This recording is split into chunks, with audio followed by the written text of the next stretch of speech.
let's practice some of the 5.1 and 5.2. Actually, let's do a 4.5 question because you'll have a couple questions on the quiz tomorrow. So let's call it 4.5. We'll do 3 sine 2 of x. We did a couple of these yesterday. So we want to find our amplitude. Our b is going to help us find the increments and the period. So period and the increments. What would our a be? 3. What's our b? 2. So to find the period, it would be 2 pi over b. So 2 pi over 2, which would be what? Pi. Perfect. To find our increments, what would we do? Period divided by 4. So this would be pi over 4. Make sure you're able to find the amplitude. What would our amplitude be here? 3 would be the amplitude. It's whatever our a is that's being multiplied out front. Make sure you're able to find the period and the increments. What if this had a negative out front? What would the negative out front do to our graph? Awesome. Reflection on the x-axis. Perfect. So I picked a couple that I want to practice. But if you guys want to see more, we can do more. We see that we have a 1 minus cosine squared, so we could change that to be sine squared.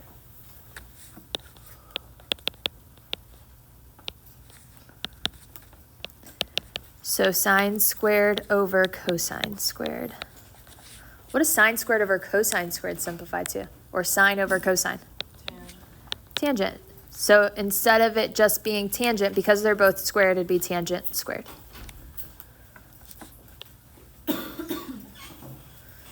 Questions here? All right, let's do 4. So here, let's try to simplify everything to be in terms of sine and cosine. How do we make secant in terms of sine and cosine? 1 over cosine. Perfect. So this would be sine over cosine over tangent. What's sine over cosine simplify to? Tangent. So we have tangent over tangent. What's tangent over tangent? 1. Perfect. So we just changed the top here. We changed secant and then multiplied these two together and got that. And then sine over cosine we know is tangent. So then we still had tangent on the bottom. So tangent over tangent was 1. Let's do 7. So we could kind of do the same thing here. We can change secant to be 1 over cosine. So when we multiply our tops together, we get cosine over cosine over tangent. What's cosine over cosine? 1. And what's 1 over tangent? Cotangent. Perfect.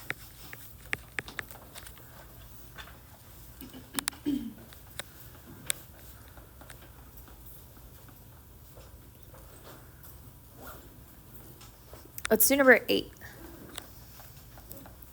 So we have sine on top.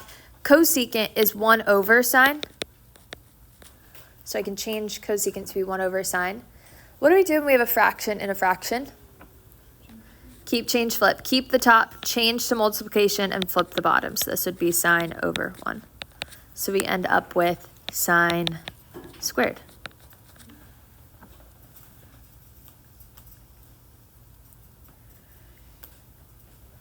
Sine squared is also equal to 1 minus cosine squared. So if something like this was a multiple choice question, sine squared could be an answer, 1 minus cosine squared could be an answer. Just look at your answer choices and use them to help you.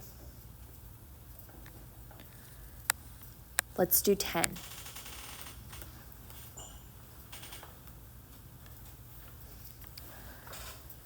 So we have cosine squared on top and 1 minus sine on the bottom. We can't use our Pythagorean identities for the bottom because it's not squared, but I could change cosine squared to be 1 minus sine squared.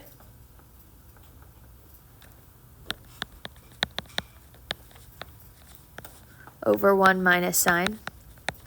Now we can't cancel these out. They almost are the same, but on top we have 1 minus sine squared, so you can't cancel them because they're not the same. What could I do to the top to simplify it? It's the difference of squares. Awesome, so we can factor it. Great observation. So when we factor, we get 1 plus sine times 1 minus sine over 1 minus sine. Anything cancel now? What? The 1 minus sines. So then we're left with 1 plus sine. So this would be our answer.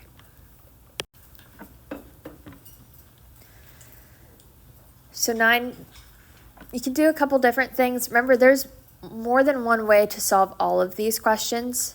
What I would do for number 9 is split it up.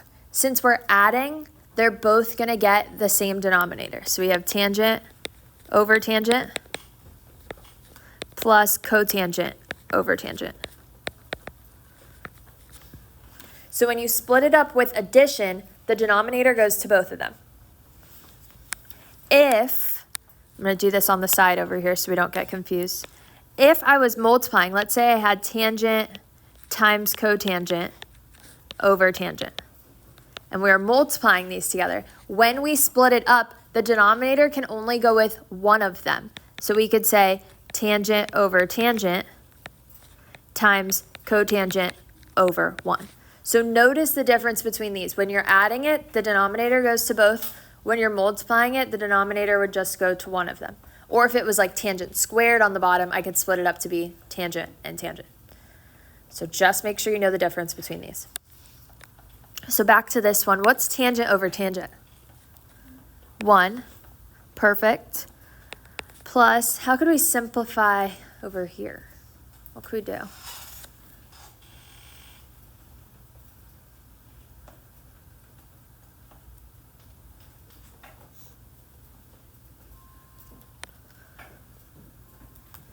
Well, cotangent and tangent are related to each other. They're reciprocals.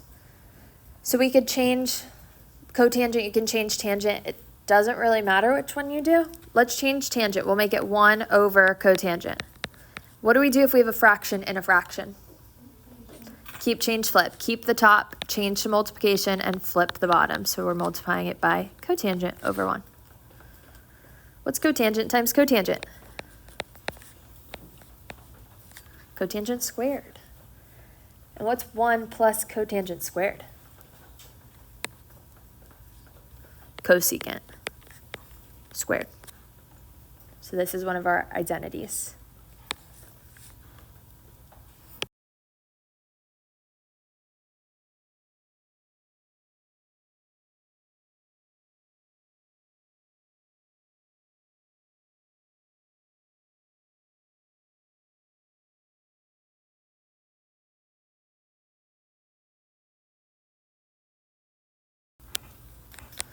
So for 16, we're going to put a wall down the middle.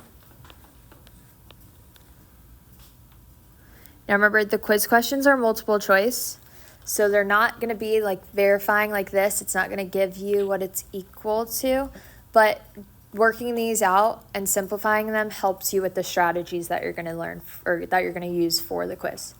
So don't just not do these, still simplify them and work them out. So one thing that I want to do here, which there's 3 different answers on the answer key, so work it out however you see fit. But one thing that I want to do and show you guys is I want to make, on the right side, I want to combine them together to be one term. I want to get rid of that minus, so I want to subtract these 2 things together. So tangent I could change to sine squared over cosine squared. minus sine squared. How would I subtract these together? What do I need? Common denominator. So I have to multiply my second fraction by cosine squared over cosine squared.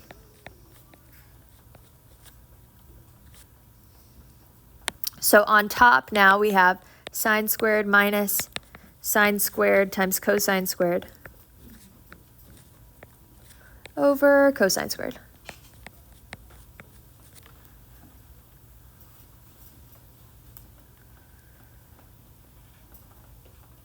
What can we do next?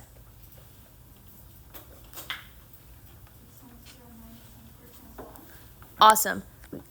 Doesn't cancel out, but we can divide it out. We can divide because they have a common factor, so sine squared minus sine squared, we can take out sine squared.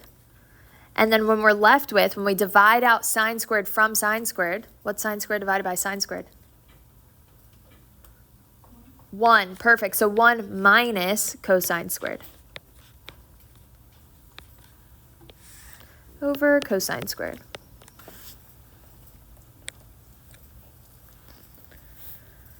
Well, what's 1 minus cosine squared?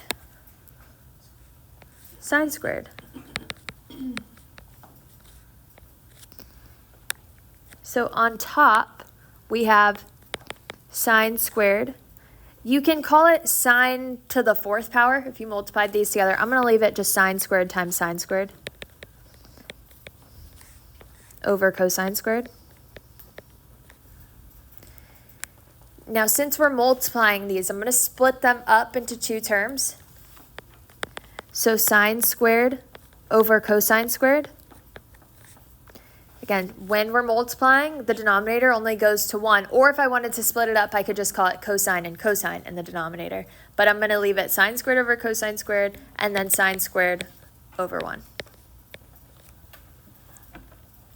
Always when you split them up, just double check your work. Make sure if I multiplied these together, do I end up with what I just did? Yes, so we did it right. So when you split things up, whether it's multiplication or addition, just double check your work to see if you did it right. What's sine squared over cosine squared simplify to? Tangent squared. And then sine squared would just be sine squared, which this was our goal.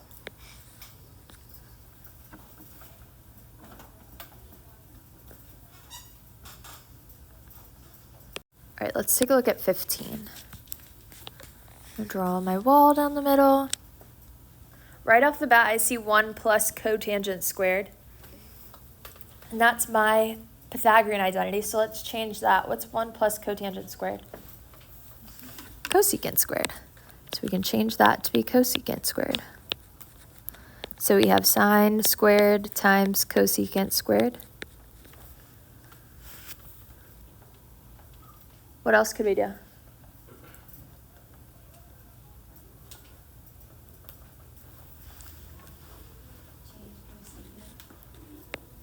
We can change cosecant squared to be 1 over sine squared. And then we end up with sine squared over sine squared. What's sine squared over sine squared? 1. Perfect. On the quiz, you'll see thetas, you'll see x's, you'll see probably betas too, a b. Whatever your variable is doesn't matter. What matters is the trig function. You might see like sine 2x. It doesn't matter. This is just your variable. So it doesn't matter whether it's theta, beta, x, alpha, doesn't matter. You're just worrying about the trig function. All right, let's do 17.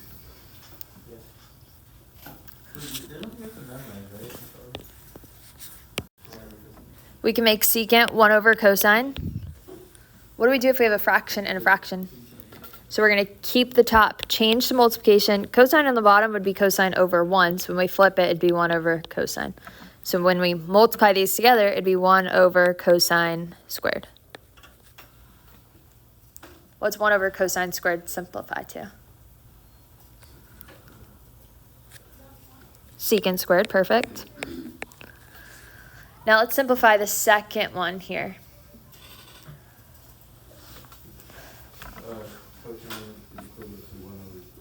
Awesome. We can change cotangent to be 1 over tangent. So when we keep tangent, change to multiplication, flip to tangent over 1. So when we multiply these together, it would be minus tangent squared. And secant, and we could put tangent as sine with cosine. And we put secant. Well, what's secant squared minus tangent squared? 1. It's one of our identities. Our identity is 1 plus tangent squared equals secant squared. But if I did the work that I was saying, would I have gotten more than either way? Yeah, you'll probably get the same answer if you do it right. There's more than one way to do these questions. This way would be less steps, but same thing. All right, there's one more question. This one comes from the notes. What would we do here? This is a bonus question from the notes. Out sine. Perfect. Let's take out the sign. So we're left with cosine squared. Just cosine squared? Excuse me? -1. Minus 1. Perfect. Cosine squared minus 1 is one of our identities. What does cosine squared minus 1 equal?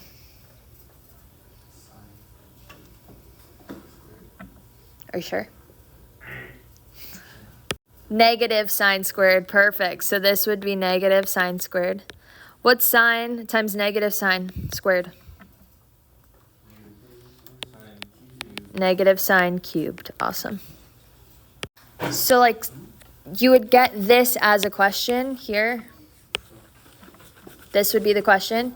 Your answer choices could be sine squared. B would be 1. C would be 0. D would be cosine squared. E would be 10. Something like that. And then how? All right, let's look at 18. If you guys don't want to pay attention, that's fine. Just make sure you're quiet. I'd probably simplify the left side first, just because there's more going on here. So what we could do is...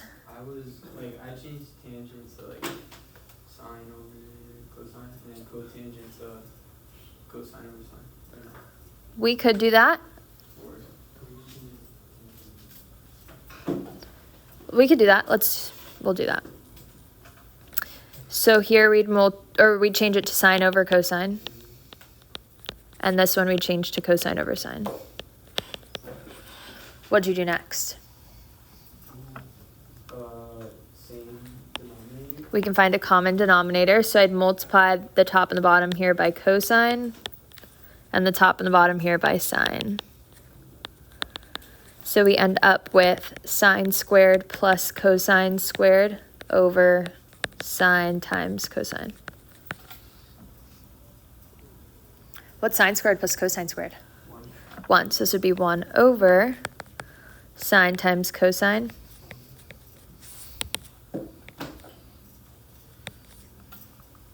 But this is still being multiplied to sine plus cosine.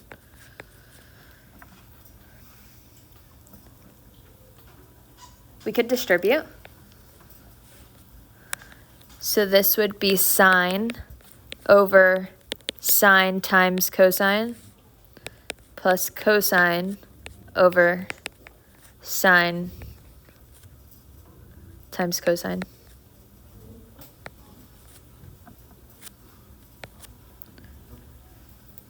So I distributed that fraction to both of them. Anything cancel in our first fraction? Signs cancel, because we're multiplying the bottom. They're being multiplied, so you can just cancel them out. Anything cancel in the second? Cosines cancel. So we're left with 1 over cosine plus 1 over sine. What does 1 over cosine simplify to?